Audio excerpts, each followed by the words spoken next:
exactly the same thing as me. And what makes it even worse is in the build up to the fight, because we're getting close now. Let's say even the last week when everybody's now, let's say we're in the States, where both fighters are in the States. There's at some point in that week, you're not going to make the weight. Let's have a conversation. Uh, Tell your coach, come to my coach. Look, we're not going to make the weight. You tell your fighter not to stress out. It doesn't matter because we're the ones fighting. So I didn't have to lose that much weight. I could have stayed 1.5 kilos up. We could have arranged because it's not for a belt, we could have arranged a catch weight. And they do that a lot.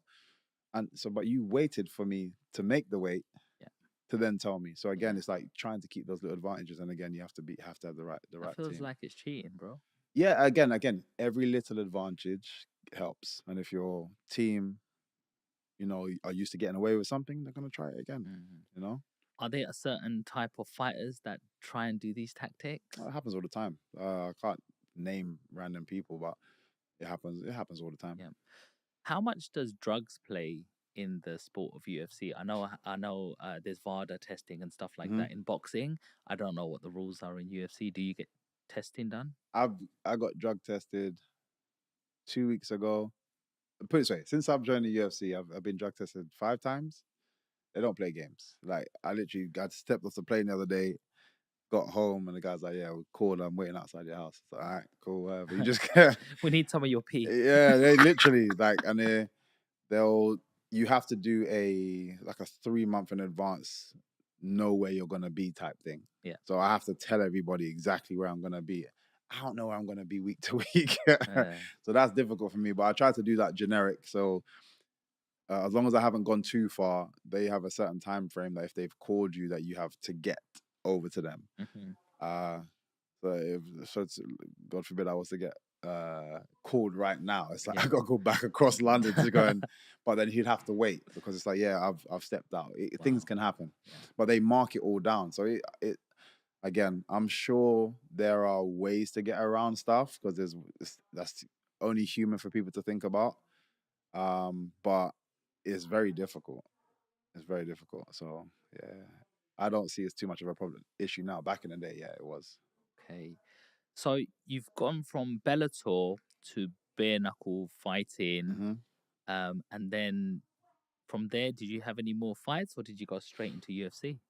I had one more fight. So it was cool the way it kind of worked out because having that bare knuckle fight sent alarm bells across MMA because everyone's like, "Oh, he's a free agent." Right. Not realizing Bellator allowed me to do a fight, and I was still contracted to Bellator. Right.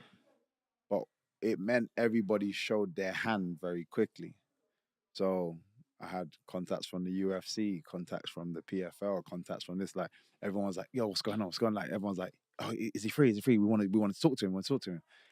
And it's like, "Oh, he's not, but we'll get back to you as soon as." It's like, well, now we know you're interested. Now you know you're curious, which was, it wasn't intentional. It just so happened to land that way, but it worked out really well for me.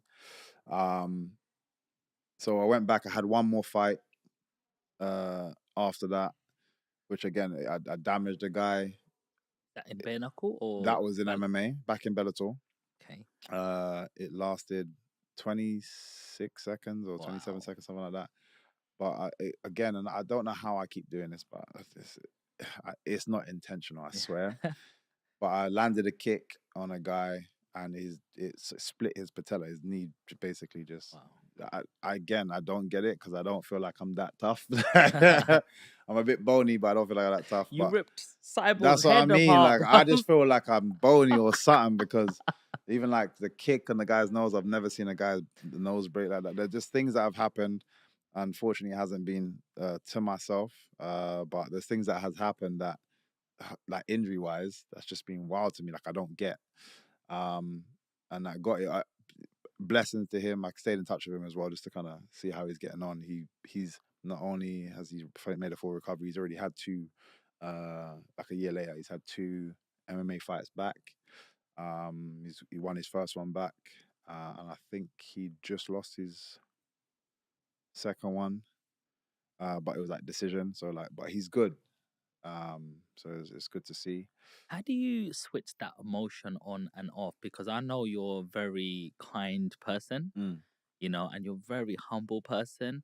But obviously, in that ring, you've got to be, it's you or me, Yeah. and it's not going to be me. And when you inflict that sort of pain and that sort of damage, how do you not sort of feel guilty about it? And you just said, just had to do what I do, and with that emotion, or do you feel that emotion?